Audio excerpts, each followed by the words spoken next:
Ora, viva, boa noite, seja bem-vindo ao debate político. Hoje, domingo, estamos aqui para analisar os temas que marcaram a atualidade nacional. E hoje vamos discutir um pouco sobre a questão do informe anual do Presidente da República, que prestou semana passada, por sinal, o seu último informe enquanto Presidente da República. Também vamos fazer uma ligação, um paralelismo relativamente àquilo que foi a aprovação da lei eleitoral, em que os deputados agora divergiram depois de haver consenso no primeiro projeto em que foi enviado ao Presidente da República, que acabou não promulgando. Vamos falar um pouco sobre a questão também dos pronunciamentos de Venâncio Mondlane, que também foi excluído, ou melhor, a CADE foi excluída da corrida presidencial 2000, ou melhor, das eleições gerais 2024, e fica o Venâncio Mondlane às eleições presidenciais. E também vamos tentar falar um pouco sobre a questão de Manuel Chang, que já chega-nos as informações que Manuel Chang efetivamente vai ser condenado nos Estados Unidos. Falta de definição da própria pena ou dos anos a serem cumpridos, mas já há clareza de que os juízes chegaram à conclusão que Manuel Chang cometeu os dois crimes em que os Estados Unidos acusa, no despacho em que acusa Manuel Chang de ter os praticados. E julgo que esses temas são essenciais, são importantes para podermos dialogar ou debatermos esses temas, e para nos ajudar a analisarmos o dia de hoje, tenho do meu lado direito Augusto Pelembe, que é do Movimento Democrático de Moçambique, e do meu lado esquerdo António Muxanga, que é da Renamo, com esses dois comentadores ou painelistas que vão nos ajudar a analisar esses pontos que elegemos para o dia de hoje. Vamos começar exatamente com o tema que tem a ver com o informe anual do Presidente da República. Esteve na Casa do Povo e o Presidente da República reconheceu alguns fracassos, como no caso do combate aos riscos, mas também destacou muitos avanços que, na sua ótica, conseguiu alcançar enquanto Presidente da República de Moçambique. E a verdade é que é um informe que divide opiniões. Alguns entendem que o país regrediu, do ponto de vista daquilo que é o desenvolvimento no país. Há cada vez mais o país a registrar pobres, há cada vez mais o país a assistir o índice de criminalidade a aumentar-se cada vez mais. Pelo menos vou começar mesmo com Augusto Pelembe, fazer a sua análise relativamente ao informe do Presidente da República. Que avaliação faz do informe do Presidente da República? Há muito que se fala, é um informe que divide a opinião, e se olharmos naquilo que são as bancadas que compõem a Assembleia da República, há essa divergência. A Frelimo entende que o Presidente da República, na verdade, conseguiu liderar o país da melhor maneira. Boa noite para si, Mário. Boa noite ao deputado Muxanga, em especial aos estimados telespectadores. É sempre um prazer dividir o painel com o deputado Muxanga, e quero agradecer a Deus também por esta oportunidade de vida e endereçar as sentidas condolências à família do ex-meu colega Salim Mohamed. Dividimos juntos a Assembleia Municipal de 2014 a 2019, que nos deixou, que Deus o tenha e que tenha também um eterno descanso. Bem, a avaliação é negativa, Mário. Negativa porque olhar para a essência quando se escolhe um chefe do Estado ou se escolhe uma governação ou um governo, o objetivo é que este governo traga soluções para os governados. Quando falamos de condições, estamos a falar da educação, da saúde, do emprego, de uma estabilidade socioeconômica para os governados. E olhando nessa prisma, podemos constatar, sem sombras de dúvidas, que nesses últimos 10 anos, os moçambicanos, ou seja, a maioria dos moçambicanos, perdeu esta autoestima, ou seja, os moçambicanos perderam a qualidade de vida. Por quê? Porque as más políticas do governo do presidente Inhosse fizeram com que o país caísse no colapso. Se fores a olhar hoje para o nosso sistema de educação, que a educação é a base, desenvolvimento de qualquer sociedade.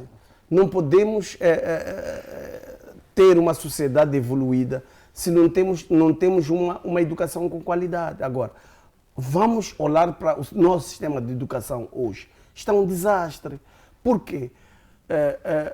Hoje, além de não termos carteiras, além das crianças estudarem embaixo das árvores, temos os professores que não recebem salário a tempo e hora, temos professores que não recebem os seus, como é que se chama?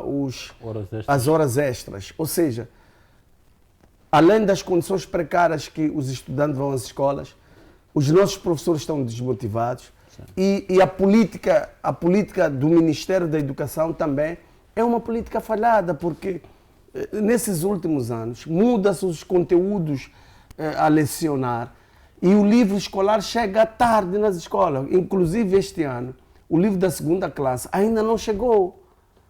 Os alunos ainda não têm acesso, estamos para entrar no segundo semestre, as crianças ainda não têm os manuais da segunda classe. Terceiro trimestre. Aliás, terceiro trimestre. Não temos os manuais. Então, é grave para um desenvolvimento de um país. Se não investimos na educação, se um governo não investe na educação, que povo, que nação este governo quer? Então, Mário, eu me junto a todos aqueles que olham o presidente Youssef como o pior presidente desse país. Como o presidente que não conseguiu, no mínimo, equilibrar ou manter aquilo que o seu antecessor, Armando Guebuza, deixou. Eu estou a falar da educação, sim, que é a base de qualquer sociedade para desenvolver. Mas, voltando bem para a educação, porque eu quero ir para a saúde, o difícil de perceber é porque a ministra da Educação continua a dirigir o pelouro. Na quinta-feira foi exonerado Max Tonella. E se o critério é exonerar porque não está a corresponder com as expectativas. Não, mas Max Tonella vai assumir um outro cargo a nível internacional. Epá. Ele foi exonerado por causa disso. Acho que é isso, porque depois ele foi eleito para ocupar um cargo. Epá. Mas olhar para a ministra da Educação e o que ela traz como solução para a educação é zero. Então, não sei porque ela continua lá. E da mesma forma, o ministro Tiago, na saúde. Hoje, os hospitais andam à deriva ali no São Damaso. Aliás, no Ilhavela, no Centro de Saúde de Ilhavela. As mulheres, para dar parto, têm que trazer um bidão de água. Eu estou a falar daqui da Matola, perto da casa do Presidente da República. Ali não coube, muitas das vezes, não tem energia elétrica. Temos que juntar na zona para comprar, para ir pôr Credileque no Centro de Saúde de Cobe. Estamos a falar aqui perto da capital, imagina em Niquadala, imagina em Niquala, imagina em Espungabera, Tassi. Está a perceber? E se falava até, nas 2 semanas, falta de gesso. Sim, sim. Será que precisamos, nós, de importar até gesso? Qual é o material que é usado para fazer gesso que Moçambique não tem? Então, são essas coisas que o presidente Youssef não conseguiu resolver no sistema de saúde. E também vamos olhar para a segurança, os raptos. Sim. Apesar dele ter reconhecido, mas são mais de 15 anos ou 18 anos, estamos a ver a onda de raptos. Sim. Agora, a questão que não quer se calar. O presidente Youssef foi ministro da Defesa. Sim. Foi membro do governo de Guebuza, não conseguiu resolver. Foi chefe do Estado, não conseguiu resolver. Agora, será que merece um elogio esse tipo de governante? Vamos olhar também para a economia. Hoje o açúcar está a 120 meticais e produzimos açúcar no Chinavane. Não, Chinavane é Maragra, aqui na manhã. Aqui, Maragra, Chinavane, ainda temos Mafambice, temos vários, temos Maromeu também. É um produto nacional e não conseguimos dar o melhor para o nosso povo. O saco de arroz, tudo está encarecido nesse país. Então, me é difícil avaliar positivamente a governação do presidente Yunus. Aliás, se estivéssemos num país sério, onde o povo é povo e não população, nós teremos há muitos anos ter saído à rua e enxotar esse senhor da governação. Mas, infelizmente, ele tem sorte de termos uma nação pacífica, passiva. Eu, às vezes, desculpe, deputado Mushanga, eu às vezes digo assim, já não é passividade, é covardia mesmo. Porque engolir sapos como estamos a engolir com essa governação. Porque, acima de tudo, as elites desse país engordaram mais. E o povo ficou mais pobre. Ou seja, se fores hoje a pegar os governantes, a pegar os ministros do presidente Yunus, a pegar as suas famílias, você vai ver que eles ficaram mais ricos, tiveram mais empresas, mais empreendimentos, e em detrimento do povo que ficou mais pobre. Então, quer dizer, essa avaliação da bancada da Frelimo, dos frelimistas em dizer que a governação foi boa, é muito mais porque eles se beneficiaram da governação do Yunus em detrimento do sofrimento das pessoas. Obrigado.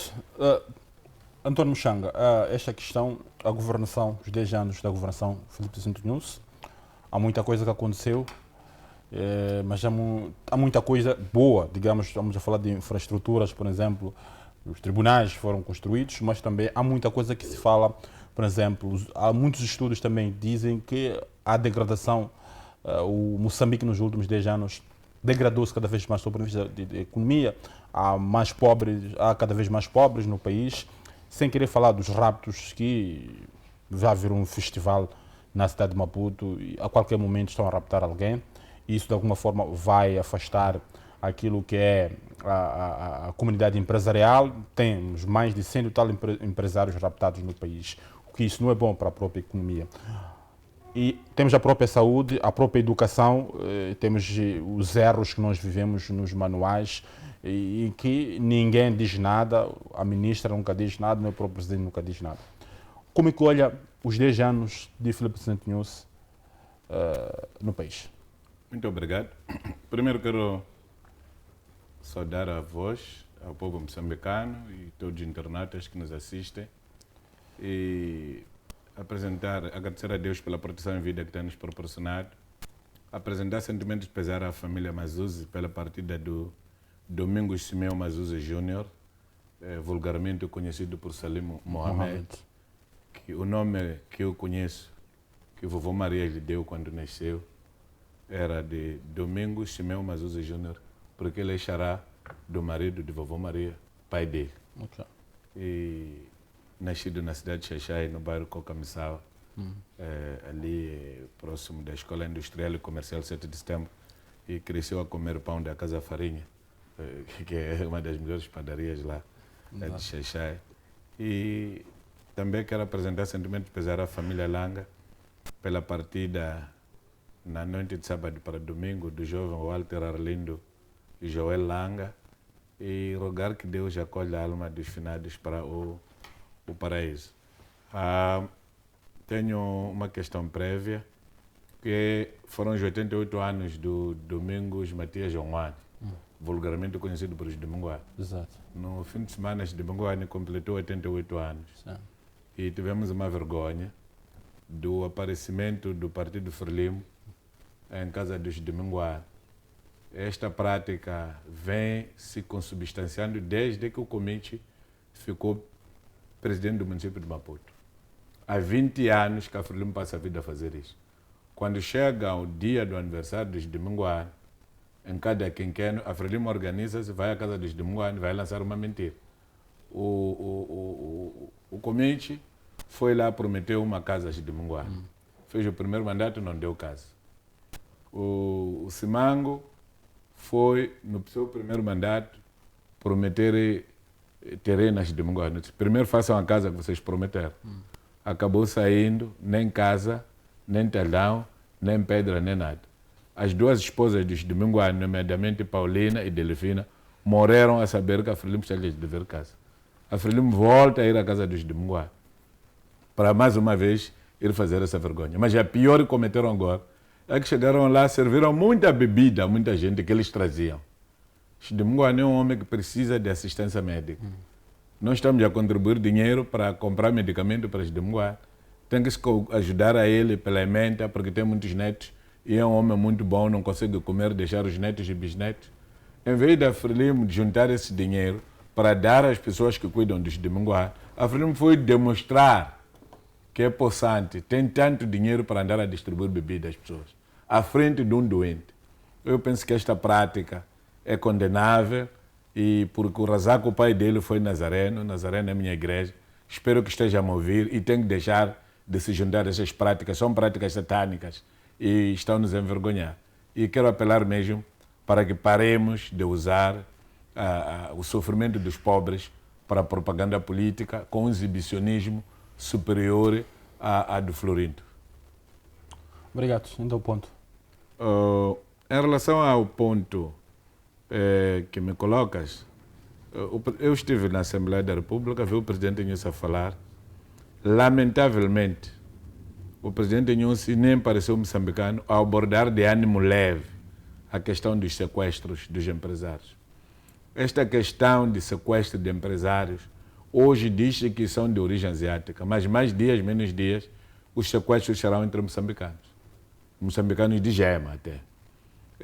E já há zonas, por causa dessas práticas, onde as crianças são sequestradas. Sim. Eu, agora que estava a vir para aqui para o programa, vi 2 jovens foram presos porque foram tentar sequestrar crianças, as guras aqui em Laulan. Já crianças foram mortas na beira, sequestradas, em Gorongosa, e contar e querer. Então, eu recordo-me de um tempo em que Xidemungwane cantou aquela música Abaixoape. Nem Xidemungwane, nem outro. Xidemungwane cantou o Amvana Mpana Luanga Pimbaixana, ngene 6 horas na língua, foi uma 18 horas Pimbaixana. Depois o outro cantou Iwana Estimela Abaixoape. Vale girigiri, Nimasaka, Niminzava, Anguana e Anguaireve. Estavam a roubar açúcar que vinha para ser exportado. E todos nós estávamos a assistir a pensar que vai chuapa para caminho de ferro. Mas aquele açúcar não era dos caminhos de ferro. Era açúcar que vinha do Zimbábue, era açúcar que vinha daqui da zona da África do Sul, era açúcar que vinha da Suazilândia. O que é que aconteceu depois? Quando os importadores descobriram que o açúcar é roubado de Moçambique, abandonaram os portos moçambicanos. O que é que ficou? Foi desgraça. Os caminhos de ferro tiveram que perder muita receita porque os portos moçambicanos foram abandonados. Depois, a maior parte das pessoas que trabalhavam nos caminhos de ferro perderam o emprego. Essas pessoas passaram a ser empregadas por comerciantes. Uma das pessoas foi prejudicada nestas coisas, nem uma. Eu conheço a história da COGEM, Comércio Geral de Moçambique, Socoma, Sociedade Comercial Machabil, o próprio Mohamed Bashir. Tinha um armazém muito grande lá no Santos, lá na Matola. Aparentemente que o mesmo armazém deve ter sido o mesmo armazém que foi usado por Machabil e por Socoma. Cheio de mercadoria, e a mercadoria foi totalmente roubada. O que é que aconteceu? Machabil desapareceu, Cogeme desapareceu por causa dos ladrões. Esses ladrões que roubavam nos caminhos de ferro, estragaram o negócio nos caminhos de ferro. Foram roubar no Machabil, na Cogeme e no Mohamed Bashir. Ficaram desempregados. Os seus filhos agora são as pessoas que andam a roubar nas nossas casas. E os seus netos. Por isso, esta coisa de deixar alguém roubar porque rouba para o patrão branco ou patrão indiano não é boa coisa. Porque depois dele ganhar a experiência de roubar em casa do patrão indiano, no dia que o patrão indiano regressar para a Índia, no dia que o patrão chinês regressar para a China, ele vai roubar para si. Por isso, temos todos que nos juntar e combatermos os sequestros. Eu já levantei uma questão aqui. Por que não arrumar os empresários? Levar os empresários, treinarem, usarem armas e serem dados armas de fogo para poderem se defender. Eu acredito que esta vergonha pararia. Chegar até perseguir alguém dentro da sua loja. Chegar a lhe tirar da loja. Ir à residência e lhe buscar. Pelo menos essas práticas parariam. o governo não aceita dar armas por quê? Porque o governo, algum proveito tira disto. Você tem polícia que tem que usar celular enquanto há sequestro. Estou a falhar o número. Polícia em todo o mundo anda com Motorola. Motorola é só mexer, só, tal. Até quando a polícia cai, Motorola começa... Por que a nossa polícia não tem Motorola, não tem meios de comunicação? Por que os carros da nossa polícia não têm rádio de comunicação? Quanto é que custa o rádio de comunicação para montar num carro? Quanto é que custa uma Motorola?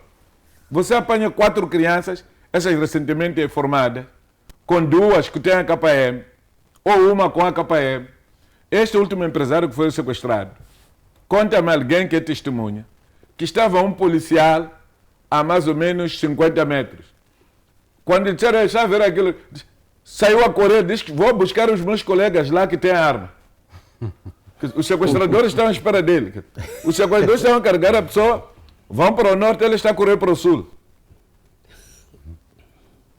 Estamos a brincar com coisas sérias. Sequestram, vão para o poente, ele está a correr para o nascente. Quer dizer, depois desta história de tirar-se polícias com experiência, porque tem 50 anos, afinal o Estatuto Geral fala de quantos anos? 25 anos de serviço. Foram mandados à reforma. E depois o comandante-geral da polícia agora manda-nos um projeto que ele quer reformar aos 70. Os seus primeiros adjuntos aos 68. Os segundos adjuntos aos 56.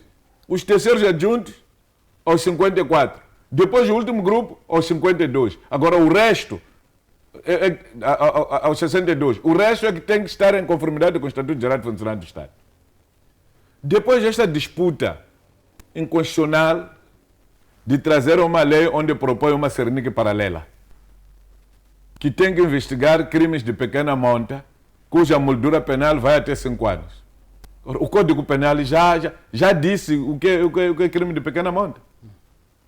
Por que nós temos que aprovar leis que contrariam outras? Para satisfazer o ego de algumas pessoas. O presidente não consegue abordar com frieza esta questão. O outro assunto está ligado à presença dos ruandeses no país. O presidente precisa de explicar aos moçambicanos o que é que existe de concreto. Mas eles já saíram. Está a sair, mas não disse nada. Agora depois, se ganhar o SUF fica com ruandeses. Quais são as contrapartidas? Se ganhar um outro candidato, que não seja o Chapo, que é a continuação do News, como é que ficamos? Essas coisas precisam ser esclarecidas. E perdeu a oportunidade de explicar o povo moçambicano através da Assembleia da República. Outra questão mal esclarecida e mal dita é a questão da forma como se combate a corrupção. Sabe, o governo do News massificou a corrupção. O governo do News massificou o consumo e o tráfico de drogas na República de Moçambique. Até fuminho brasileiro veio ficar aqui, no melhor hotel, com filhos de quem? A fazer o quê? Está ali o Joseph Allen acabou escrevendo coisas ali. Quando chegamos àquele nível de coisas, o que é que sobra? O rei anda nu. Quando nós precisamos de andar a ser governados por alguém que anda nu, estamos a ver o sexo dele. Eu penso que Deus precisa de nos poupar disso. Desde que o Adão apercebeu-se que estava nu, nós todos somos obrigados a vestir. E quem dirige tem que vestir decentemente. Não é vestir de qualquer maneira. É por causa disso que o presidente não pode andar de calção. Então, não podemos brigar com coisas sérias. Temos a situação que o colega estava a levantar aqui, de educação. A questão da educação não é brincadeira. A qualidade do ensino deixa muito a desejar no país. É por causa disso que os filhos dele não vão às nossas escolas. Você não vai fazer educação de qualidade com 4 turnos do ensino primário. Há um grupo de crianças que entram às 6. No inverno, às 6 horas, não há nenhuma criança que esteja em condições de estudar. O próprio professor não tem transporte para estar na escola às 6. Em muitas salas de aulas não há energia, às 6 ainda está escuro. Sai, entra outro grupo saem, entra outro grupo, saem, entra outro grupo de curso noturno. Na mesma carteira, sentam 4 crianças. Aqui na região, as crianças vão à escola às 8, saem da escola às 15. A carteira de Antônio Pedro Muxanga é de Antônio Pedro Muxanga. Todo ano letivo. Não é esta vergonha que nós estamos a ver aqui. Depois, temos esta questão da corrupção na educação, a questão do livro escolar, a sobrecarga sobre os professores. Um professor está a lecionar 200 alunos. No mínimo que deveria se fazer era dar a ele 4 livros de ponto. 50 para a primeira turma, 50 para a segunda. Eu já estive na universidade, onde éramos 2 turmas e os professores tinham 2 livros de ponto. E a hora da turma D, havia outro grupo da turma C. Então, o professor assinava 2 livros de ponto, porque estava a fazer trabalho de um outro professor e recebia por inteiro. Por que quando se trata de professores primários não podem receber dessa maneira? Temos o problema do ensino secundário. Quando eu estudei na escola técnica, tinha 12 cadeiras. Na escola técnica não havia segundo turno. Ocupávamos a escola todo dia. Agora os estudantes têm 13 ou 14 cadeiras. Mas há 2 turnos. Há um turno que entra de manhã e há um turno que entra à tarde. Ora, feitas bem as contas, com 13 cadeiras, significa que os estudantes estudam no período da manhã devem entrar às 3 da madrugada para fazer 4, 5, 6, 7, 8, 9, 10, 11. Saírem às 12. Os que entram às 12 deveriam ficar lá pelo menos 13, 14, 15, 16, 17, 18, 19, 20. Seria o mínimo, tendo em conta a carga horária que estão a dar aos estudantes. Certo. Por que é que nós estamos a andar a buscar tudo o que se chama no mundo? Agora só falta dar mandarim, porque os chineses também são grandes investidores. Certo. Falta também dar russo, porque os russos também são nossos parceiros. Nós temos que definir, ou somos da francofonia, ou somos anglófonos, e buscar uma dessas línguas. Já que com português não se pode fazer uma investigação científica consentânea com a nossa realidade. Os estudantes do ensino técnico profissional fazem cadeiras do ensino técnico. Basta a pessoa fazer o ciclo preparatório, começa a se preparar para o ensino técnico. Quem é do ensino técnico tem que ir à escola técnica. Se quer fazer agricultura, vai à escola básica agrária. Sim. Se quer fazer serraria, vai à escola industrial. Se quer fazer comércio, vai à escola comercial. Extinguiram as escolas comerciais, as escolas industriais, as escolas básicas agrárias, querem fazer o instituto. Como é que você chega ao instituto sem ter a base? Sim. Que tipo de engenheiro é que está a formar? Então, estamos a estragar tudo.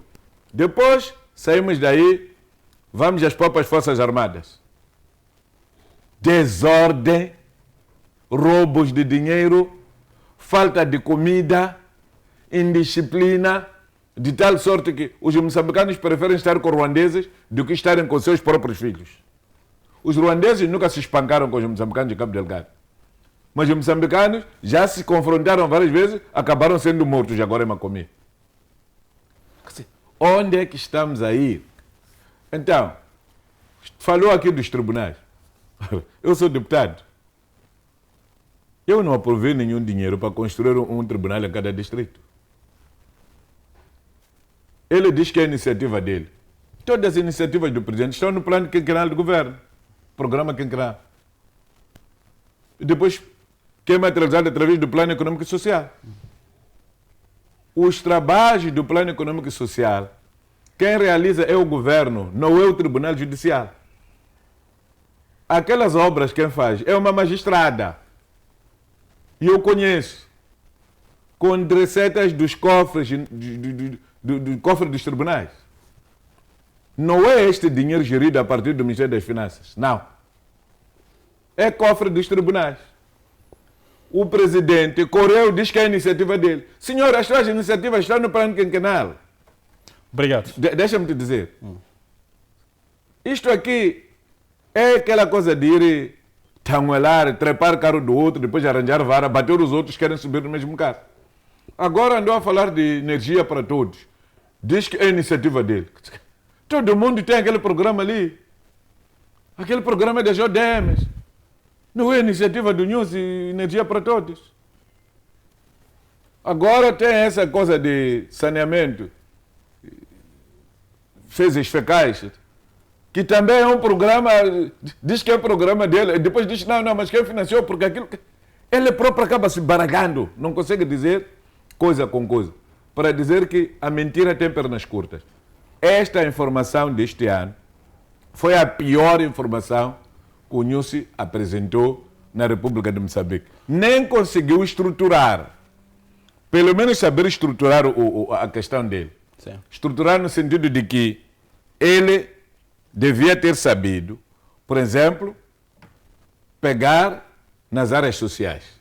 Saúde, educação, ação social, emprego. Pegar a defesa e segurança. Forças Armadas, polícia, CISI e essa coisa dele de comando Shell.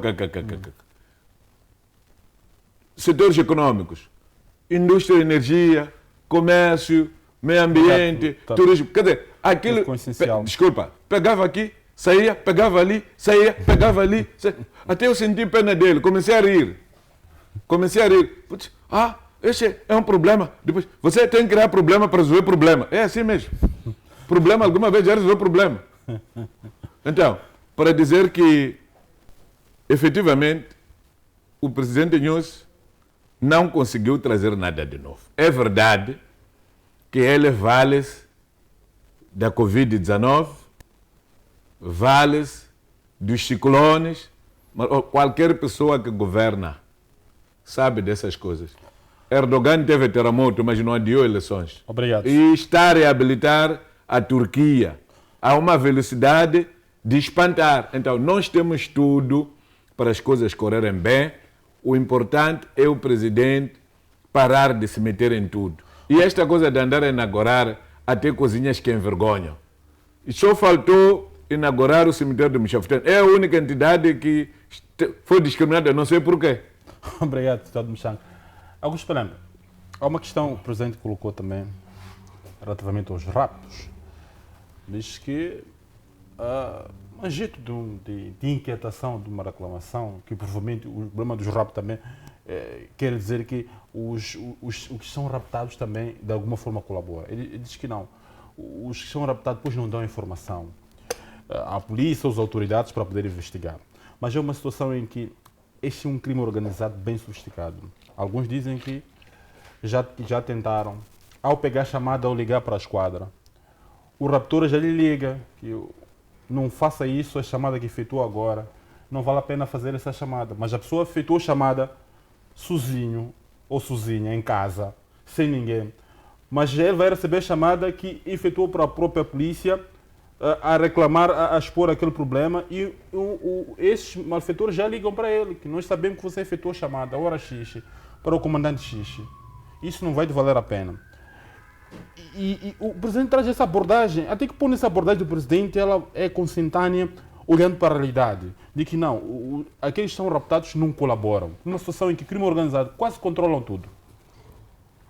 Sabe, é difícil compreender o pensamento do presidente Nyusi. Me parece que ele não vive em Moçambique ou não vive os problemas dos moçambicanos, porque o medo que as pessoas têm, os sequestrados no caso. Eu até estava a ler um artigo de um dos advogados, o Kumbani, que ele contava esse enredo todo dos sequestrados. Muitas das vezes, quando estão livres, tentam entrar, ou a família entra em contato com a polícia. Na mesma hora, 2 minutos depois, recebem chamadas daquilo que o fizeram. Mas há um episódio que aconteceu na Machava, nos primeiros anos dos sequestros, em que uma senhora em Bedene, Bonissa Bedene, se não me falha a memória, escapou dos sequestradores. Quando ela chega, era a esposa do dono da fábrica de gelinhos, ali no Fajardo, ali. Ela, quando chega na 5ª esquadra, Ela conta que quando chega ali, para abrir o auto, a queixa, a pessoa que ia lhe receber, o oficial do dia, é a pessoa que lhe dava de comer no cativeiro.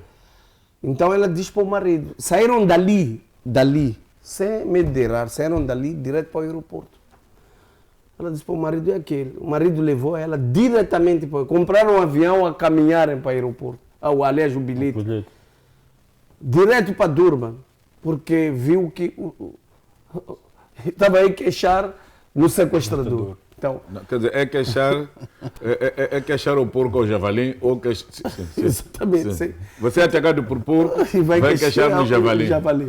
Então, eu acho que o presidente Inhouse sabe o que está acontecendo, conhece a nossa realidade, mas tentou não dizer a verdade aos moçambicanos. É uma das coisas que lhe fazem ser hostilizado, ser infeliz nas suas abordagens. E eu concordo com o deputado Muchanga, ele muitas das vezes se refugiou-se em piadas, em tentar um português mal elaborado, mas muitas das vezes era para esconder a frustração que ele mesmo sente. E eu estava a conversar com alguém que dizia assim, será que os filhos gostam do que ele fala na televisão? Será que a família, quando vê ele discursar, se sente feliz por aquilo que ele diz? Porque o país que ele está a dizer ali não é a realidade daquilo que os moçambicanos vivem. Sabe, a maior tristeza da governação de Inhouse é olhar hoje. Parece piada quando eu falo. Eu, antes de chegar aqui, passei do mercado e via pessoas a comprar pele de galinha. Pele mesmo, as cumbas chauco. O deputado Muchanga é mais velho do que eu. Nos anos passados, mesmo no tempo colonial, mesmo depois da independência, mesmo no tempo da guerra de 16 anos, comer rabo de galinha, meu caro. Quer dizer, que ele entrou pelo, estava a falar com mas o meu pai há dias. Disse que ele não esperava que um dia ia comer fígado. Por exemplo, fígado que estamos a comprar hoje, não esperava que um dia pudéssemos chegar ao mesmo nível, comer fígado de galinha, seja lá de vaca, porque diz que aquilo andava uma viatura na rua, na altura, não, mas com uma bacia. Meus pais cresceram aqui no Malanga, aqui em Cocoelho. E eles, meu pai sempre, que Deus o tem, ele nos contava que o matador depois levava aquelas tripas, jogavam fora, eles iam apanhar para fazer petisco, mas não era como uma refeição mesmo. Sabe, senhor deputado, você vai no contentor hoje, encontra até velhos a filarem mesmo para comprar rabo de galinha. É assim, a questão da tripa, com a chegada da Frelimo as regras mudaram. Eu recordo-me de uma história do Gumende, o homem que foi buscar a tripa. Exatamente. Do burro. O Manuel Gumende. O Manuel Gumende ia buscar, porque aquilo era lixo. Sim. Então ele chegava lá com o seu burro, com o carrocinha, carregava aquilo, levava para Espamanino para vender a qualquer valor. Então, quando a Frelimo chega, começa a crise. As pessoas iam formar bicha. E chega um fulano lá, pede ser atendido primeiro. Para não comer algo com ela. Epa, não há nada disso. Para não comer algo com o mano bom. Eu quero estar à frente, as pessoas negam. Estou a pedir falar com o burro. Fala com o burro. Aquele senhor estava a fumar cigarro. Chegou ali, deixou o beata do cigarro na orelha do burro. O burro começou a sentir o calor. O burro começou a rebolar. Toda a tripa caiu no chão. O burro andou a pisar aquilo. Baba Gumende, isso nunca... O que é que o senhor Gumende fez ao burro? Foi lhe cochichar que faleceu a mãe do burro. Então o burro estava a chorar a mais. Então vai dizer o seguinte, que esta coisa de tripa ter deixado de ser lixo no matador começa com o governo da Frelimo. E quanto a isso aí, acho que se calhar o Inhouse até também era pequenino, nem percebe nada disso. O que é problema no governo do Inhouse é que estas práticas estão a custar muito. Por exemplo, nós temos essa situação do hospital. No hospital, as pessoas ficam sem comida, ficam sem medicação, ficam sem meios de diagnóstico. Estão a ser atendidos por enfermeiros e médicos descontentes. Quer dizer, o que é que sobra aqui? Por que é que falta medicamento? Porque o ministro Tiago que tudo leva a querer que, se não é amigo, é familiar do presidente Nunes. Mudou os fornecedores. Dentro da família deles, criaram fornecedores de medicamento que não sabem onde é que se arranja medicamento. Não tem nome lá fora. Estou a dizer.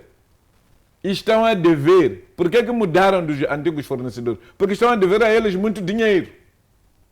Eu perguntei ao Tiago isso lá na Assembleia. O Maleano me respondeu em Xangane, a dizer que não há ninguém que não deve. Quer dizer, aquele Xangane que as coisas de um camelo andote. Quer dizer, a almofada de qualquer homem são dívidas. Certo. Só que essas dívidas devem ser pagas e eles não estão a pagar. Quando eles devem a um fornecedor, depois abandonam, vão ter com outro. Eles andam a burlar. Isto é mau. Você não pode andar a burlar quem te oferece medicamento, quem te oferece comida. Sabe, estão a dever pão. A empresa que dá pão, as padarias que dão pão ao Hospital Central, dão pão aos quartéis. Está a ver pau? As mamanas que produzem alface na vala, nesse vale aqui de Fulene, vai o Pelembe com sua carinha, porque ele ganhou o concurso, leva aquela alface para ser servido no hospital, ser servido no quartel, ser servido à polícia. Estão a dever aquelas senhoras que estão a produzir alface. Quer dizer, onde é que você vai com um governo desta natureza? Um governo sem prioridades. Hoje, por exemplo, vai-se dizer que se calhar o Max Tonela foi exonerado, já que não há explicação, porque o Maleano disse que não sabia, que não havia dinheiro. Aquela reclamação do comandante-geral da polícia, sim, aquela reclamação da CNE, o Maleano aparece a dizer que ele não sabia, como primeiro-ministro, que não há dinheiro. O Maleano não sabia que não há dinheiro? Está a mentir. Está a mentir por quê? Porque quando nós ficamos sem dinheiro na Assembleia da República, ultrapassou os dias de pagamento de vencimento e de renda de casa, alguns deputados começaram a ser expulsos das casas.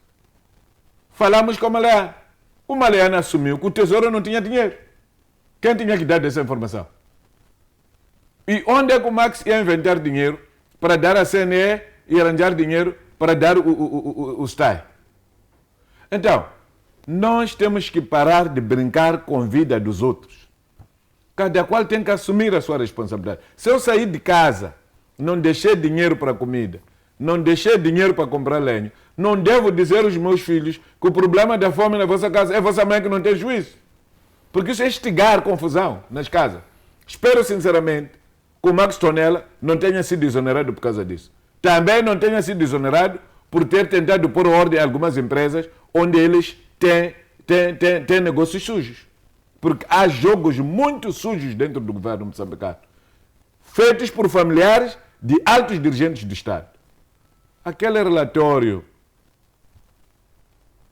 que vem lá de Nova York, o que é aquilo ali?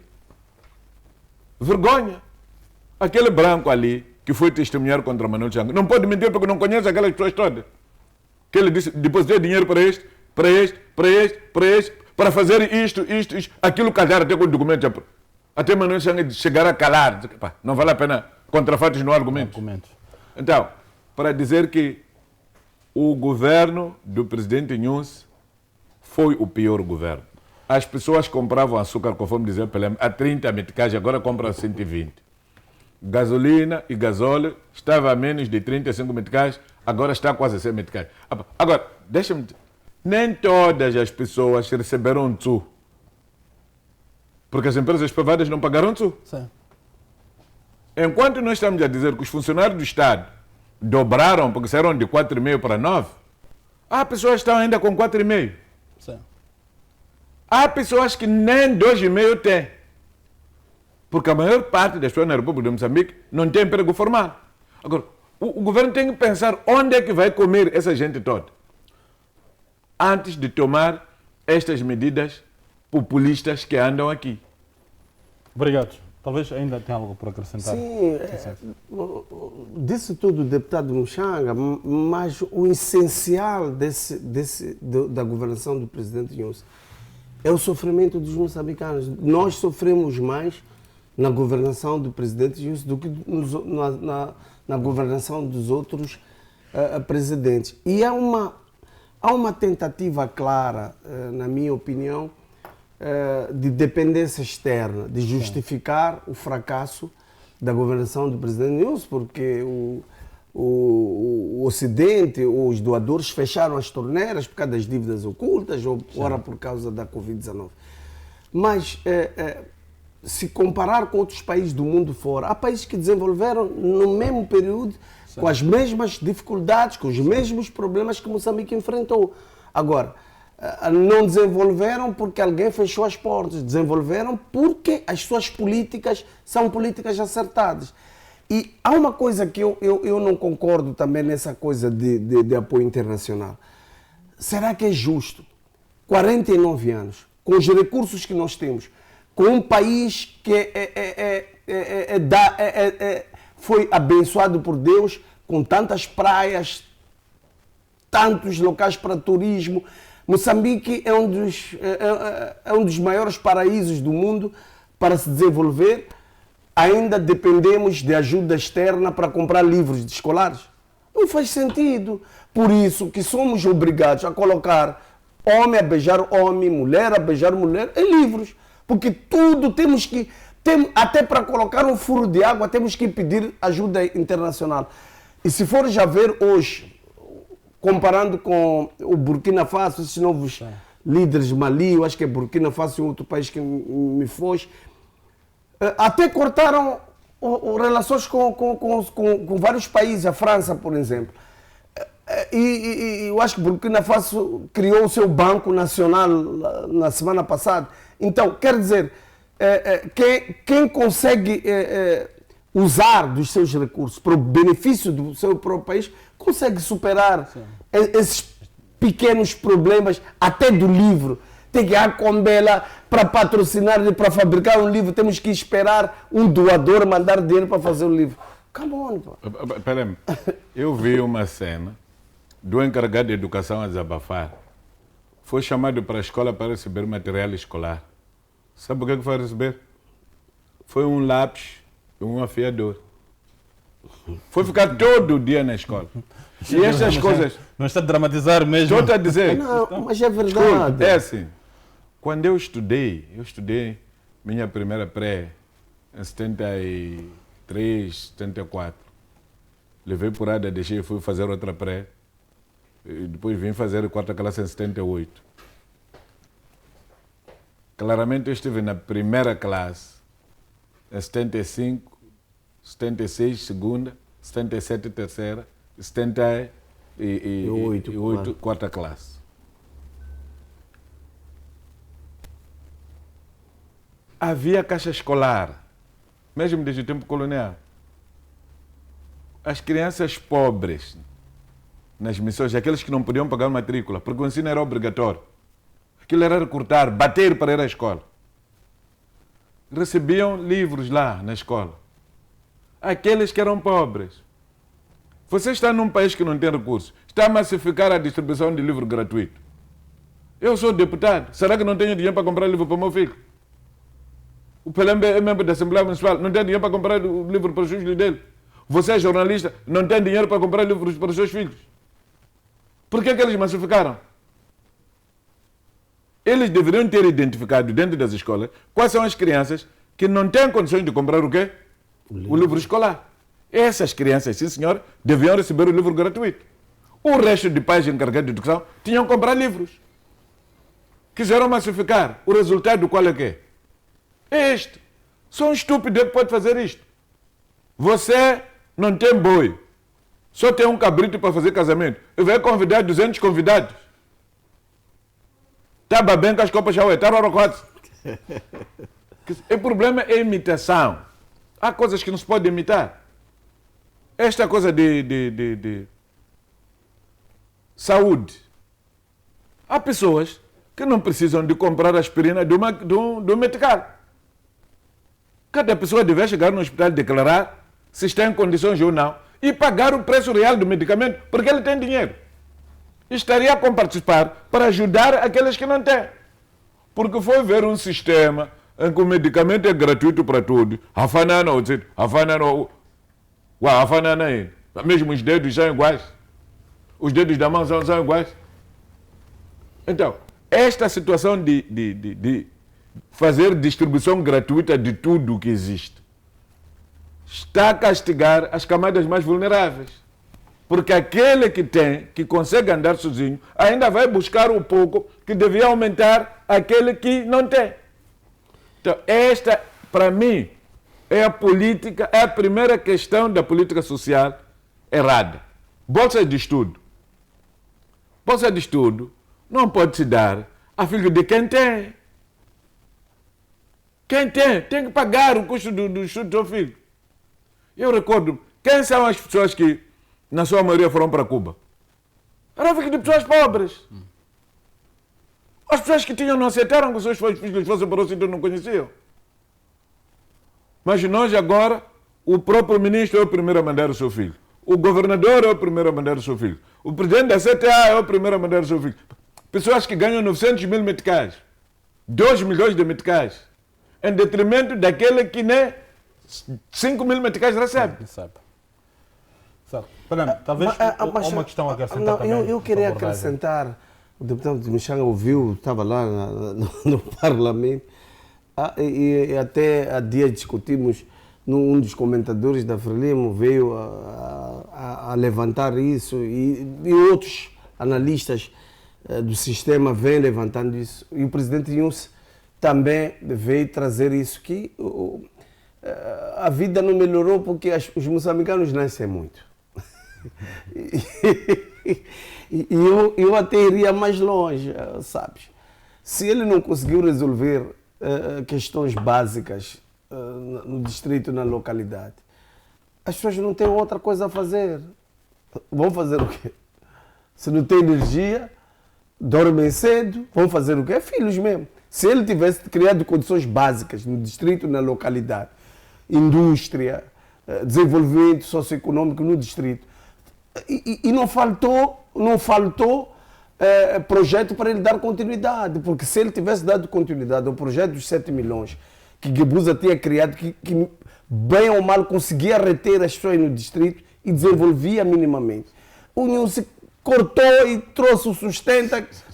Sabe, desculpa, eu estava a fazer uma análise agora.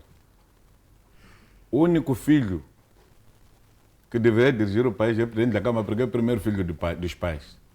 Se essa coisa de medir o número de filhos, Chissano não teria nascido. Porque é terceiro filho do pai dele. Então significa que se for 2 filhos, Chissano não tinha nascido. Já imaginou o que tem acontecido? As qualidades de ser presidente da República não caíram no irmão mais velho do Estado, nem na irmã. Então, se Chissano não tivesse nascido, então tínhamos perdido um presidente da República. Samora Machel também não é primeiro nem segundo em casa dos pais dele. Se estivesse o pai, o mandante, tivesse nascido 2 filhos, então Samora não teria nascido. Já imaginou que tínhamos perdido Samora Machel? Quer dizer, contar é querer. Sim, eu também não teria nascido. Já imaginou o prejuízo que estão a criar para o povo moçambicano quando querem limitar o número de filhos? Então, eu penso que a situação da pobreza não tem muito a ver com isso. Como é que se combate a pobreza em países como nossos? As crianças devem saber fazer coisas ainda pequenas.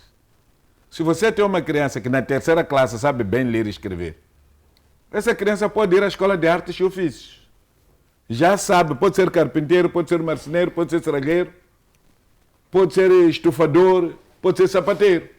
Depois vai fazer 4ª classe, à sua própria custa. O problema é que nós estamos a puxar crianças até 12ª classe, não sabe ler nem escrever. Quando a criança já tem diploma de 12ª classe, apesar de não saber ler nem escrever, não vai aceitar ser sapateiro. Eu só conheço um jovem só, com 12ª classe, que aceitou ser coveiro, está na Texlon. Eu respeito muito esse jovem. 12ª classe é coveiro lá. O resto, por quê? Porque pensa-se que esta missão de ser coveiro, podador de árvores, catador de lixo, é de pessoas não letradas. Então você tem que ensinar as pessoas a ganharem profissão nas classes iniciais. Muito bem. O resto fica, cada um vai se arranjar. Ora, o Venâncio Massingue, que o Deus o tenha, chegou aqui em Maputo, era servente de obras. Quando estavam a fazer a Universidade Eduardo Mondlane, o Venâncio era servente de obras. Terminava as obras, tomava banho e ia à escola. É assim como muita gente fosse fazendo.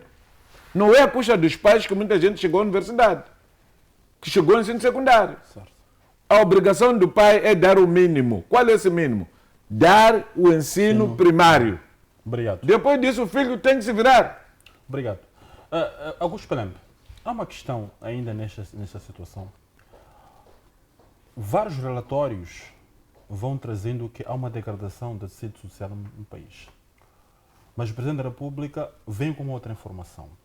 A questão que eu lhe coloco, duas questões. Não há algum momento aqui, provavelmente algumas pessoas estão a falsear ou a ocultar os relatórios que estão a ser produzidos pelas instituições credenciadas no país, que indica a real situação do país, mas o Presidente aparece com outros dados. Essa é a primeira questão.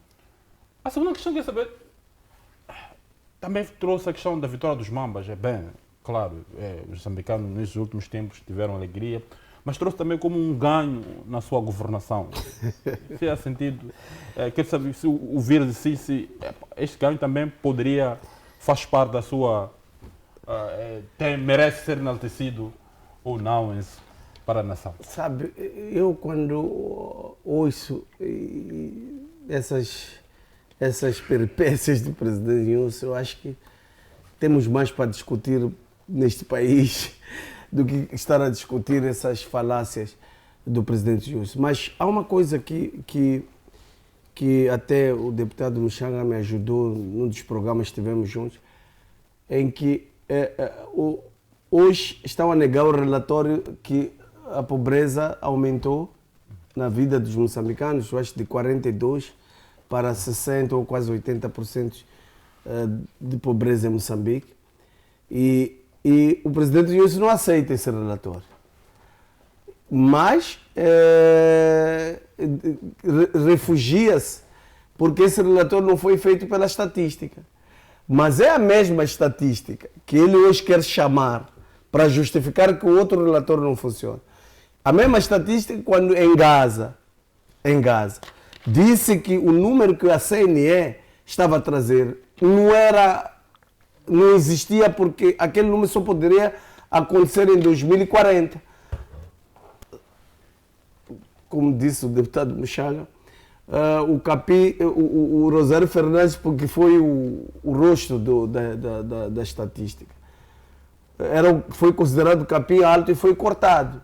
Agora, o mesmo presidente Youssef que cortou aquele capim porque disse que trouxe dados diferentes da CNE e disse que a CNE não tinha como ter aqueles resultados, é o mesmo presidente que hoje vai chamar a estatística para contrariar o relatório que diz que Moçambique passou de 42% para quase 60% dos moçambicanos que empobreceram nesses últimos anos. Então, tudo que vem do presidente Youssef hoje não constitui verdade. Obrigado. António Mushanga, mesmo para passarmos a este tema, relativamente de uma forma mais rápida, concisa, relativamente à questão da lei eleitoral, em que foi aprovada também neste âmbito, em que a Renamo e a Frelimo votaram a favor e o MDM não concordou com esta lei. E um dado mais importante é que retirou-se o poder aos tribunais distritais, o que no projeto anterior estava os tribunais distritais tinham algum poder no âmbito do processo eleitoral. O posicionamento da Renamo considera um posicionamento sensato ou não? Como é que analisam essa questão de, do nada, a Renamo pensou diferente, do nada a Frelimo pensou diferente? O que estará por detrás disso? É o interesse da nação ou não? Se é o interesse da nação, por que anteriormente haviam tomado uma posição e depois tomaram uma outra posição? É assim. A lei eleitoral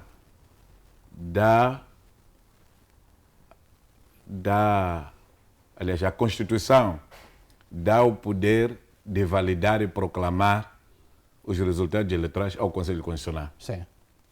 A lei eleitoral dá o poder de mandar fazer recontagem, recontar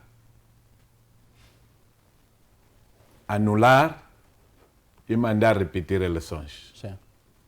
A Comissão Nacional de Eleições e o Conselho Constitucional. Sim. Não fala dos tribunais distritais. Sim. A questão dos tribunais distritais foi trazida nas negociações da Guerra do Muxungue. Sim. Só que foi muito simplificado. Escreveu-se que os tribunais tinham a tutela jurisdicional, está no artigo 7 isso. Sim. Só que essa tutela jurisdicional, como é que se exerce? Chegaram à conclusão de que não, a partir, basta dizer tutela jurisdicional. Quando o tribunal entendeu que, como tutela jurisdicional, tinha o direito de anular eleições, e anulou no choque, o Conselho Constitucional veio dizer não. Quando o tribunal disse que tem de haver recontagem de votos por editais na Matola, o Conselho Constitucional veio dizer não. Não por quê? Disse que as competências não se presumem. Sim. Devem estar explícitas. Sim. Houve um debate quase que criava guerra entre o Tribunal, o Conselho Constitucional e o Conselho Constitucional. Eu recordo-me de algumas palavras do juiz conselheiro Nhatitima, que chegou a chamar que os juízes do Conselho Constitucional são juízes ad hoc, são tipo pessoas apanhadas na rua, aquelas que foram apanhadas para fazerem parte do júri que libertaram Bustan. Okay. Não são juízes de direito. Okay. Então, por isso, eles não têm nada que podem ensinar aos tribunais judiciais. Porque os tribunais judiciais foram sentar, para além da licenciatura que todos eles fizeram, foram sentar para aprender como é que se julga a pessoa. Sim. Como é que se chega à conclusão de que este é criminoso, aquele não é. Sim. Enquanto estes macias, estas senhoras, estes outros, Nhacaça, sei lá, cada um estava onde estava, só que fez direito. Sim. E foi cair ali. Sim. Então, para eles, para os magistrados judiciais, que são desprezíveis, são juízes da negação. Não são juízes positivos. Nós queremos matar esta discussão, porque esta discussão ouvida por crianças não é saudável. Dissemos, ok, chamamos a nós, a competência como legisladores, para separar as águas. Nós sentamos com o Conselho Constitucional, sentamos com o Tribunal Supremo, sentamos com a Procuradoria-Geral da República e tiramos ilações da discussão que nós tivemos. O próprio Macia é defensor disso. Ficou conosco 4 horas a macaneta. E juntos chegamos à conclusão de que os tribunais sim podem fazer a contagem. Sim. E em casos de a parte que achar que não está satisfeita, poderá recorrer ao Conselho Constitucional. Sim.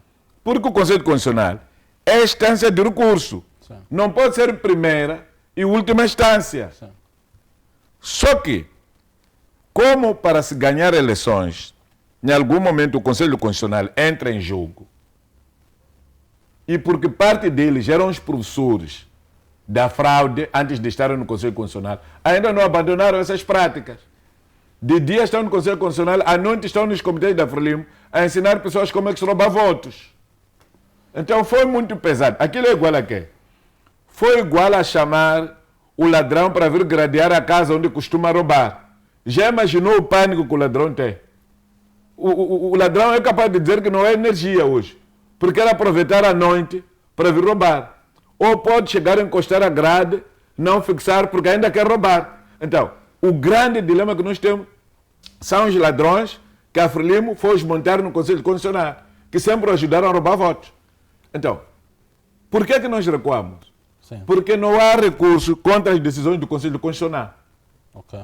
Havendo este braço de ferro entre o Parlamento e o Presidente da República, a entidade que tem que dirimir conflitos de competências entre organismos de Estado é o Conselho Constitucional. Certo. Só que nós estamos a ir queixar o porco ao javali. Os javalis estão lá. Então, para evitar que percamos tempo Sim. por demandar o porco ao javali, nós preferimos retirar. Para quê? Para ganharmos outras situações que estão lá na lei. Como, por exemplo, o caso do intervalo. aqui na Matola, o Ronguane perdeu eleições naquele ano que a Renamo não concorreu, porque a contagem na Matola começou de madrugada. Os delegados de candidatura estavam cansados. E agora dissemos, deixa-me dizer, dissemos, votou, 18 horas encerrou. Até 19 horas tem que começar a contagem de votos. Quando é que este processo para? Para depois de distribuir atas editais a todos. Aquele que negar dar ata edital, que era a prática, é preso. Aquele que der ata edital não carimbado é preso. Que é para disciplinar as pessoas. Dissemos também, em sede da lei, que aquele polícia que invadir o posto de votação sem prévia autorização é preso. Deixa-me te dizer mais. Vamos gerir tempo. O vosso problema é esse. Vocês gostam de levantar coisas quando a gente está... Desculpa, vocês já andam a meter a água nas cabeças das pessoas. Dando a entender que a Renamo e a Frelimo coligaram-se e tiraram poder. Os poderes, os tribunais de distrito nunca tiveram poderes escritos na lei. Portanto, nós é que havíamos chegado ao consenso de dar essa proposta. Quem fez fui eu. Por causa da dor que eu senti por causa do roubo dos meus votos na Matola e ver os ladrões que roubaram a pulular, a passear a sua classe. Então, quando nós vimos que o Presidente da República não quer promulgar a lei para usar isto, nós dissemos, ok, já que o problema é este, havendo javalis seus lá, nós não vamos de te queixar lá no javalim. Então nós vamos retirar. Porque o Presidente questiona 2 ou 3 artigos em cada lei. Mas os consensos que nós alcançamos estão em mais de 24 artigos. E estamos a resolver matéria relevante. Então retiramos esses pontos para permitir que a lei seja promulgada e que haja mudanças. Nós não fizemos revisão da lei apenas para dar competências aos juízes dos tribunais. Desculpa, não revemos a lei apenas para a questão da posição da cabine. Ninguém tem rascunhos daqueles projetos. Estão comigo. Estão a ver, né? Rascunhos daquilo estão comigo. São com Antônio Muxaca. É por causa disso que eu conheço melhor aquela lei do que muitos juristas de todas as bancadas estão lá. Portanto, o povo moçambicano tem que perceber o seguinte. Quando sua esposa está grávida, ou sua irmã, ou sua tia, vai à maternidade, durante o serviço do parto, ela perde a vida, mas deixa 2 crianças. Numa situação precária. Você não deixa a criança nem incubadora porque foram o problema da morte da tua esposa, da tua tia, da tua irmã. Pelo contrário, você tem que levar essas crianças, valorizar e cuidá-las com amor. Obrigado, por isso, nós tivemos que agir racionalmente para valorizar todo o trabalho feito. Tirou-se os tribunais, sim senhora, mas não morreu tudo, porque nós ainda precisamos de sair para ver o direito comparado, como é que as coisas são geridas nos outros quadrantes do mundo, para permitir que aquele javali que está a criar confusão, que está no Conselho Constitucional, não seja local do recurso, para não queixarmos o porco ao javali. Obrigado, porque esses porcos, desculpa, porque esses porcos que roubam votos, de novo no dia 9, vão tentar roubar porque confiam os javalis que estão no Conselho Constitucional. Obrigado, deputado Bichang. Vamos, não sei se tem algo para comentar, vamos para o segundo tema. Não. Vamos para o segundo tema mesmo, vamos correr contra tempo. A questão de condenação de Manuel Chang nos Estados Unidos da América. Muito que se fala, mas a verdade é que Manuel Chang, há evidências que será condenado nos Estados Unidos da América e vamos ver se o que vai acontecer a posterior, e falta a própria definição da pena, e que também se falou, o governador do Banco de Moçambique, quando foi questionado recentemente, falou da devolução do dinheiro parte de Manuel Chang. Esta informação havia sido, era segredo, não sabe porquê, se é uma informação que poderia ser tornada pública, e só se tornou pública diante, digamos assim, de uma pressão. Por exemplo, essa condenação de Manuel Chang, que implicação pode ter para o próprio país e para as próprias pessoas implicadas são a ser citadas neste processo de dívidas ocultas? Eu acho que o mais triste nesta história é que Manuel Chang não abriu a boca. Sim. Porque a minha expectativa e de vários outros moçambicanos era que Manuel Chang pudesse contar a história, o enredo de como foi efetuado esse jogo todo das dívidas ocultas, mas infelizmente a legislação americana permite que os advogados falem pelo seu constituinte, é o que está a acontecer. E isso, na minha opinião, não nos ajudou, nós outros, que queremos perceber, porque na tenda da BO a tentativa foi clara de jogar tudo em cima de Manuel Chang, e nos Estados Unidos esperava eu termos a oportunidade de ouvir mais na primeira pessoa o que aconteceu, de quem era a responsabilidade, quem assinou e quem não assinou, como é que foi, mas infelizmente essa oportunidade não chegamos a ter. Agora, sobre o que eu percebi, a pena varia até 12 anos, ele já cumpriu 5 anos. Não. Varia, há uma que vai até 20 anos, há outra que vai até 20. Há uma que vai até 12, há uma que vai até 20. É por causa disso que o juiz ainda não tomou decisão, porque precisa de ir fazer as matemáticas. E ele já cumpriu 5 anos, então... Nos Estados Unidos da América não há cúmulo. Se for condenado 20 num processo e for condenado 12 em outro processo, ele terá que fazer 32.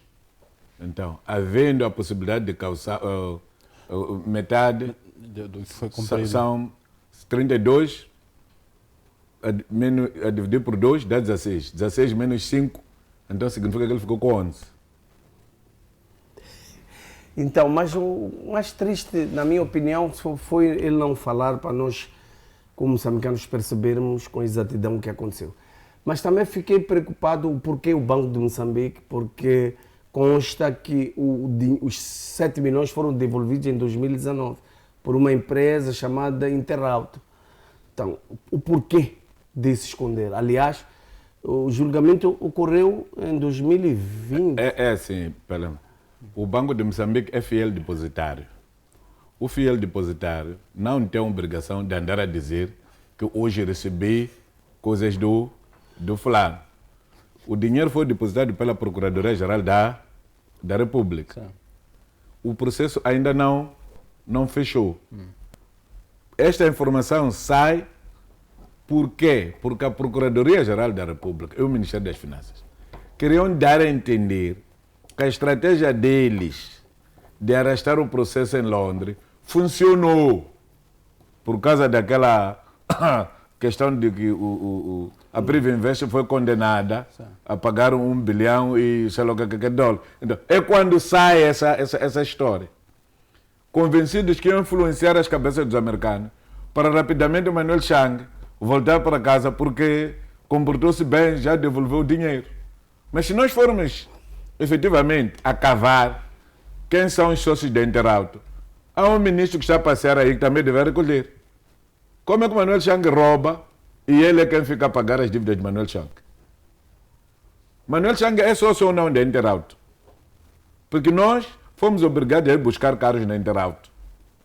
Os primeiros carros dos deputados foram buscados na Interauto. A Interauto é que forneceu. Um dos quais, aquele da Galiza Matos, que foi arrancado com agiotas.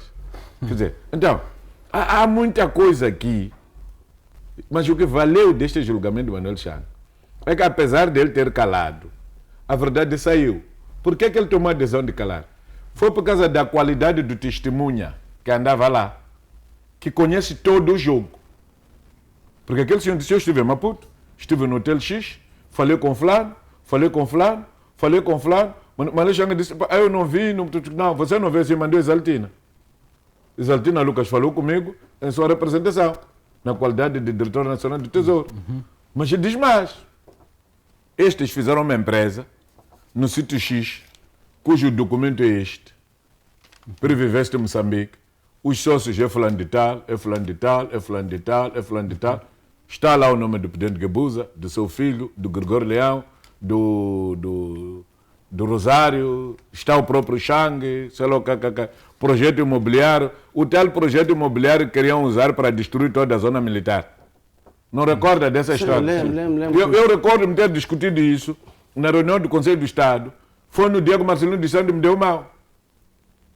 Comecei a ser amigo do Marcelino dos Santos nesse encontro, por eu ter defendido que a zona militar não pode ser destruída. Se há quem quer investir, que paga as pessoas, indeniza, que a pessoa vende a sua casa.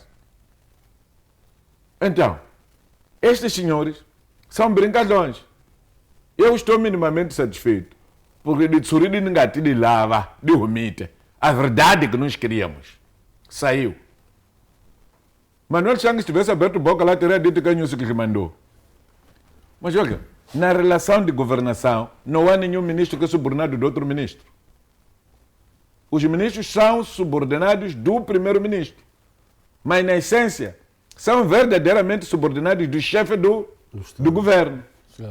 Chefe do governo quem era? Era o presidente Guebuza. Não faz sentido dizer que o Nhusi foi ameaçar Manuel Chang, apesar de ter armas.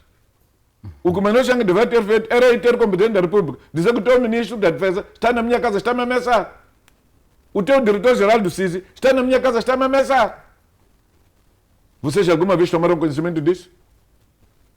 Por isso que eu dizia, o problema do Nhusi, coitado mesmo, os poderes que tinha o Nhusi eram iguais aos poderes do chefe da turma. O chefe da turma não marca a falta disciplinar ao outro, eu dou-te porrada, porque você não é ninguém ali. O chefe da turma não corrige a minha prova, porque ele não é professor. O chefe da turma vai buscar giz e livro de ponto na escola onde eu estudei, quando o contínuo não estiver. Estando lá o contínuo, o chefe da turma diz o contínuo, nós já saímos da sala, vai lá buscar livro de ponto. O chefe da turma é quem apaga o quadro, quando o quadro está sujo, o professor não quer limpar. Então, não podemos brincar aqui com coisas sérias. O problema maior que este processo tem é que eles violaram o princípio Makua. Nikawani. Nikawani é uma expressão que significa que é muito usado no roubo. O produto do roubo não há chefe, todos dividem-se por igual. Roubaram dinheiro, o Nhusi recebeu muito pouco, 1 milhão, nem 2 milhões não chega. Ndambi ficou com 33 milhões de dólares.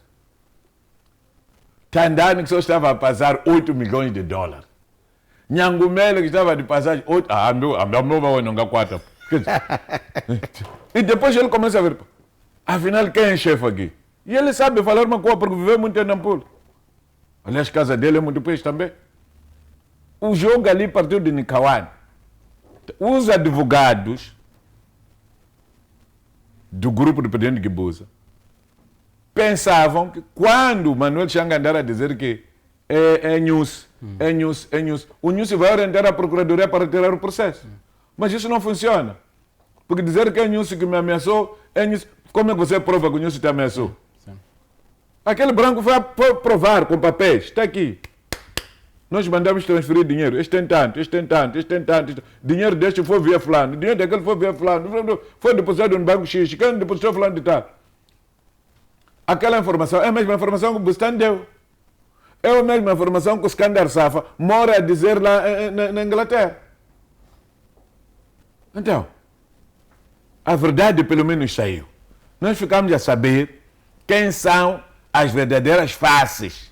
Quais são as verdadeiras faces? É o presidente Guebuza, o seu filho, e aqueles todos estão na cadeia, incluindo o próprio Manuel Chang. Está lá. E há espaço para poder a verdade se criminalizar o presidente Guebuza por esses supostos atos? Depende daquilo que vai se decidir. Se efetivamente, depois desta sociedade, o presidente Guebuza recebeu o dinheiro, como é que recebeu? Porque aqueles outros já confessaram na tenda. Sim. Ndambi confessou que recebeu o dinheiro. Sim. O Rosário é o único que está a negar. O Gregório também está a negar. Aquele ali, como chama? Mutota confessou que recebeu o dinheiro. Nhangumele confessou que recebeu o dinheiro. Então, dependerá da forma como o processo está a andar. E o presidente Guebuza precisará de se provar como é que ele recebeu, quanto é que ele recebeu. Porque nem se sabe qual é o quantitativo que o presidente Guebuza deve ter recebido. Conseguiu-se rastrear o dinheiro daqueles outros. Esta parte do presidente Guebuza ainda não se disse. Mas eu estou satisfeito, pelo menos o Lima e o Borges Nhambira estão lá onde voltar. Quando voltar vão trazer a novidade. É só encontrarmos um espaço para sentarmos com eles. Mesmo para fechar este ponto, a secundária de Manuel Chang cumprir a pena, este assunto morre definitivamente e os que estão na cadeia vão também, já tiveram suas penas, e aqueles que não estão na cadeia continuam assim? Como é a sua análise? Não sei, porque também há mais um outro assunto aqui. é que quem foi transformar os títulos em eurobonds não foi Manuel Chang. Quem foi transformar os títulos em eurobonds é o Malean. Agora eu não sei como fica o Malean, que foi fazê-lo já a mando do presidente Inhosse. Ok. Sinto que o Malean e o presidente Inhosse, se calhar, podem vir a ser chamados para explicar a questão de eurobonds. Ok. Tem algo por acrescentar? Ou Não, passamos para o último estou tema? satisfeito. Vamos passar para o último tema, fomos rondado também para fechar, relativamente a esta crítica de Venâncio Mondlane, diz que a união dos partidos da oposição na corrida eleitoral, mas também temos a situação em que, na sua chegada, no seu périplo que fez pela Europa, criticou de forma severa a Renamo e a Frelimo. Tenho dito que a Frelimo e culpa a exclusão da CAD no processo eleitoral, a Frelimo e a Renamo, incluindo o MDM. E também notamos há dias o despacho da Ordem de Advogados que o acordo no Conselho Constitucional é uma mão cheia de nada. Quer dizer, e diz que, em outras palavras, que o Conselho Constitucional não tinha competência, na verdade, de poder zerar aquele acordo que zerou. E este é o posicionamento também da Ordem de Advogados, é uma congregação que junta cultores de direito. Antônio Mchanga, agito mesmo de fecho relativamente a essa questão desta crítica, desta união da oposição, mas também o próprio Venâncio Mondlane acaba dizendo que a oposição não está unida, uma oposição está a combater a outra oposição, e temos essa questão da exclusão da CAD, também vai gerando, dentro de cultores de direito, vão defendendo a ideia que o Conselho Constitucional não agiu corretamente. Bom, eu não sei quem está a destruir a oposição, tendo em conta... Acho que o Venâncio tem problemas, se calhar, de fio de retorno. Porque ele tem que perceber o que ele andou a dizer à costa do Sufo Momad. Está gravado isso. Então, se ele tem consciência de que a oposição deveria estar unida, não deveria ter despido o Sufo Momad em público. Okay. Se eu tenho respeito com a sua figura, com a figura da sua mulher, com a figura dos seus filhos, independente do problema que você me cria, eu não posso tirar roupa em público. O Venâncio é quem veio com profecia de tirar o Sufo Momad do gabinete, colocar-lhe na rua, tirar-lhe toda a roupa, deixar-lhe nu. Depois, saiu e foi embora. Eu falei com o Venâncio, eu disse aqui várias vezes. O caminho não é este. Isto é partido. E dei exemplo da igreja. Ainda que você tenha estudado na melhor universidade em teologia, Sim. O bispo da igreja católica não pode chegar na pior igreja de Mazione dizer que eu sou pastor aqui, a partir de hoje, porque tenho maior nível acadêmico. Não há isso. E nós temos exemplo da América agora. Aquela senhora que foi indicada candidata dos democratas, há muito tempo precisava, mas nunca disse. Esperou que fosse o próprio Biden a endossar. Disse que eu endosso este aqui. O Venâncio não teve essa paciência. Entendeu que ele é o melhor. Eu disse, esta velocidade, Deus não costuma abençoar os mafiosos, os vaidosos. Essa é a regra divina. Isto vai terminar em vergonha. Eu vim ler aqui um versículo bíblico que diz que onde há vaidade, a vergonha está muito próxima. Logo kumela kuti kukumusha tingana tiku sui. E caíram nesta vergonha. No primeiro momento, o Venâncio Mondlane e o seu advogado agradeceram o Conselho Constitucional e enalteceram. Está gravado isso. Pelo trabalho de qualidade que fizeram. Porque o Conselho Constitucional excluiu 7 candidatos e aprovou Venâncio. Todos esses da comunidade que estão a fazer barulho agora, Ordem dos Advogados, sei lá, nunca foram solidários com os 7 candidatos. Nunca ouvi dizer que a Ordem dos Advogados já foi sentar com os 7 candidatos excluídos, incluindo o meu amigo Miguel Mabote, para lhe perguntar quais são os erros. Nunca fizeram apelação para ver ponderação, para massificar-se as candidaturas presidenciais como forma de valorizar a democracia. Os mesmos erros que os mabotes cometeram e foram escolhidos pelo Conselho Constitucional, a CADE cometeu no circuito administrativo. Sinceramente, eu estou a ouvir pela primeira vez que quando alguém de forma fraudulenta se inscreve, depois de estar aceite, quando se descobrir que ele se inscreveu de forma fraudulenta, essa inscrição não é nula. Mas a prática que eu conheço, se você vai à universidade, vai se inscrever com um certificado falso, quando for descoberto, você é desqualificado. A questão de... Espera, deixa-me te dizer. Futebol também é assim. Há um jogador da FIFA, há um jogador de um país africano, que a FIFA o chamou agora, porque ele nasceu em 1990. E a FIFA foi apanhar com a mãe dele, morreu na década de 80, antes de 90. E querem saber como é que uma pessoa que está na tumba nasceu um filho. Eu conheço pessoas que ganharam medalhas e depois, anos depois, foi se descobrir que tinham injetado. Foram chamados, foram arrancados da medalha. A CADE devia ser exceção mesmo. A CADE devia ser exceção. Acho que não. Alguma coisa está a falhar nos nossos juristas. O meu colega Salomão Moiane, e amigo, comparou a situação da Renamo e a situação da CADE. Ora, a Renamo estava a reclamar o ciclo de recenseamento eleitoral. Nós estamos a juntar os dois ciclos. A lei é clara. Os dois ciclos não são iguais. Há ciclo de recenseamento eleitoral e depois há ciclo de candidaturas.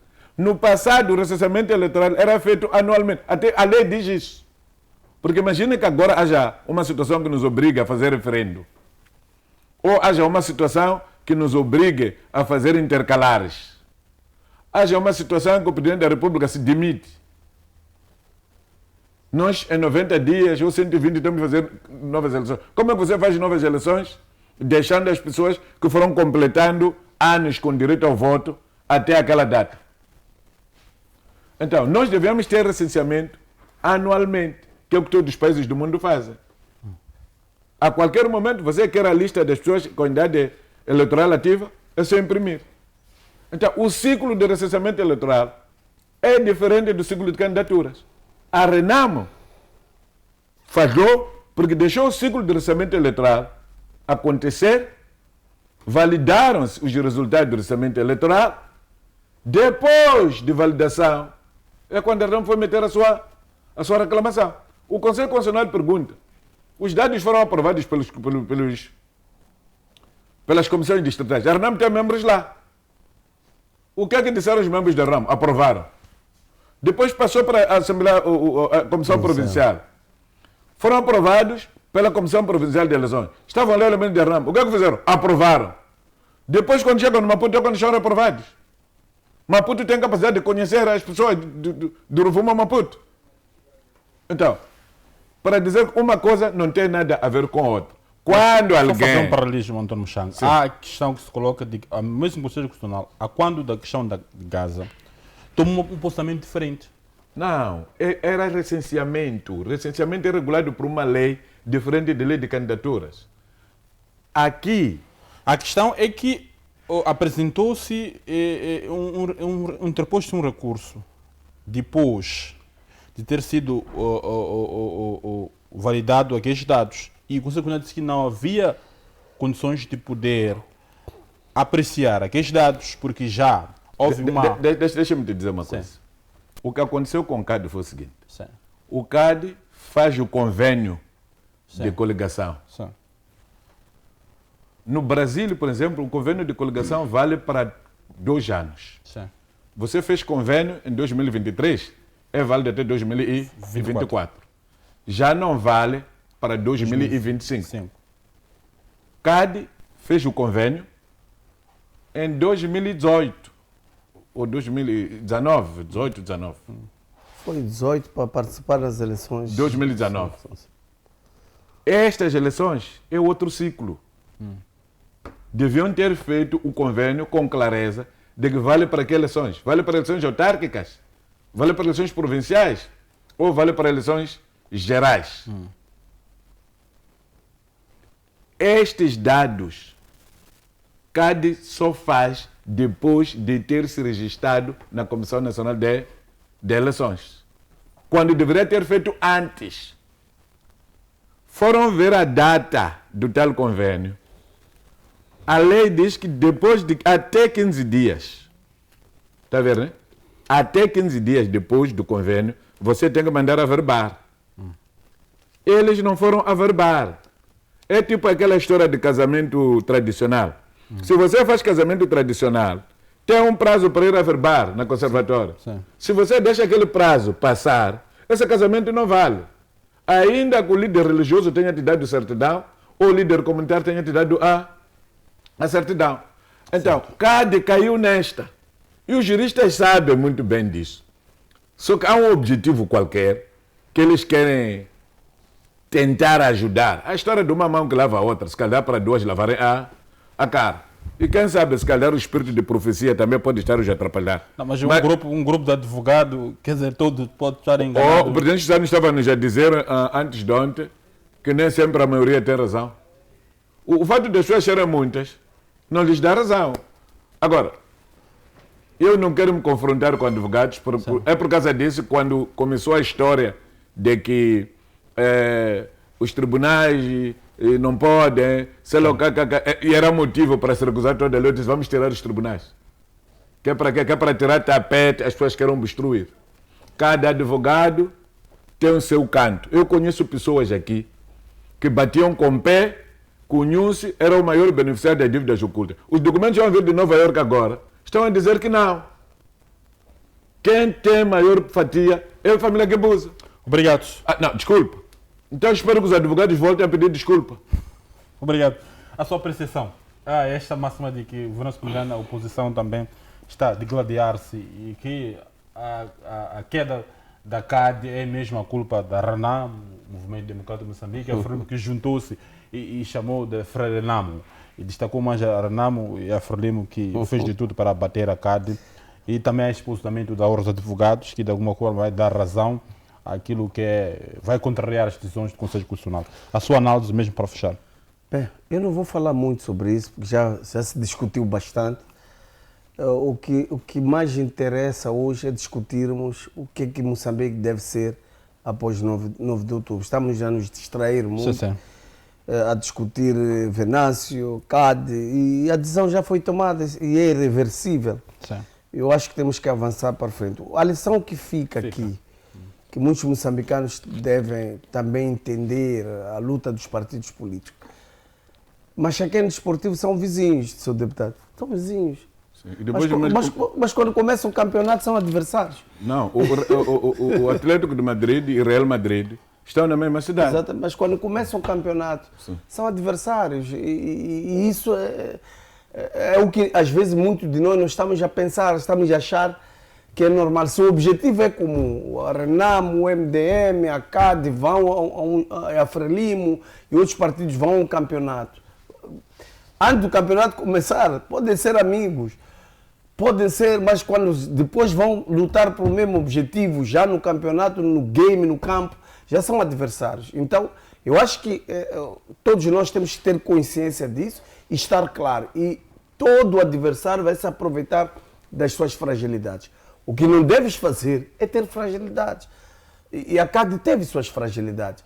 Eu sempre defendi que Venâncio Mondlane, a partir do momento que ele teve os seus problemas na RENAM, ele tinha que ter criado o seu partido, ao invés de ir se atrelar num partido que, na minha opinião, não tenho certezas. Quer dizer, permita-me, desde o momento que começou as querelhas com a RENAM, que essa conta já deveria ter se preparado, porque já devia que mesmo no Congresso não iria passar. Sem dúvidas, é que a partir do momento nós somos adultos suficientes para perceber que depois de tudo aquilo que Venâncio falou e criou dentro da RENAM, já não havia clima para ele permanecer lá. E ele deveria ter se preparado e ter criado um partido à sua imagem e conhecendo o sistema que ele ia enfrentar, organizar juridicamente de forma correta. Então, não podemos aqui culpar nem o MDM, nem a RENAM, nem a CAD, nem a FRENIM, nem quem quer que seja. É aquilo que estou a dizer. Nós estamos a ir para um campeonato. Eu sou amigo do deputado Muxanga aqui, mas quando começar o dia da campanha, ele tem que trazer a proposta do partido dele, eu também tenho que trazer, o MDM quer ganhar eleições. Desculpa, é assim. Há um artista aqui, que vive no Patrício Lumumba, chamado Bata. Diz assim, Amatsalwa, mani lavanga favata pfuka, alavanga chinga vasati vavanhu, vatakwini kama favuka. O Venâncio entendeu que Renan era uma viúva do Afonso da Cama, que ele podia usar, e não sabia que haviam outros herdeiros. Andou escondido. Então os donos se levantaram. Então está arrependido. Então, imagine, é a tal história que o Bata andava a cantar. O que eu estou a verificar, quando os jovens têm um projeto concreto, se há capacidade de criar o seu partido. Esteve no MDM, saiu com os mesmos problemas. Por que não criou o partido dele? Vem a Renan, agora foi para cá, agora está na nova democracia. Em algum momento é candidato de toda a oposição. Depois a Frenamo. O candidato de toda a oposição divide a oposição. Tem o tal discurso de news. Tem todos os moçambicanos no seu coração. Entretanto, há moçambicanos que merecem, há outros que não merecem. Para dizer o seguinte, eu penso que o assunto, Venâncio, é melhor matarmos de vez e não discutirmos mais. Que Venâncio se organize, faça a campanha dele, nós os outros também vamos fazer a nossa campanha e ele pare de nos dar nomes. Porque parece que ele não tem capacidade de gerir. Toda ação provoca reação. Ele e os seus devem parar de provocar pessoas. Obrigado. Sabe, quando você me insulta, ainda que você use um insulto pequeno, eu sou livre de insultar toda a tua família, incluindo tua sograria, incluindo avós dos teus avós, porque você me provocou. Então, ele tem que evitar tirar coisas que saem da boca dele, que são mal cheirosas. E ninguém vai sentir pena dele. Essa coisa de se vitimizar, nem sempre a vitimização tem ajudado as pessoas. A vitimização, em algum momento, é sinal de fraqueza. Também é sinal de não saber. Quando você não sabe o que você tem que fazer, começa a chorar, como se fosse, sei lá, nós conhecemos essas teorias. As mulheres, por exemplo, gostam muito disso. Você tem problemas com tua mulher, uma pequena bofetada, sai daqui para Vilanculos. Apanha o autocarro que fica calado, quando está a entrar em casa também começa a chorar. Você levou por aí antes de ontem. Guarila já... Então, para dizer o seguinte, eu só quero terminar mesmo apelando os jovens que por qualquer situação se deixaram levar, seguiram esta coisa da CAD e não CAD, para que voltem aos seus partidos. Os partidos são abertos aos receber. Estava a falar daqueles não sintam vergonha. Não são só da Arnam, são muitos tantos. Porque eles têm veia para fazer política. Então, quem tem veia para fazer política tem de estar a fazer política. É como um religioso. Aquele que é religioso tem que se juntar a qualquer igreja. Não pode ficar a rezar sozinho, porque depois isso cria frustração. Então, voltem para os partidos. Nós percebemos, não é a primeira vez. Já tivemos com PDD, com Rolo Domingos, voltaram, foram recebidos. E depois com o MDM, voltaram, foram recebidos. Até alguns são chefes grandes. E nós não andamos a dizer, porque você interrompeu. Não. Dissemos ininterrupto para presidente do partido. Agora, para outros cargos no partido, podem ocupar. E voltem para o partido, vamos trabalhar para a nossa vitória. Voltar. Depende dele. E depois,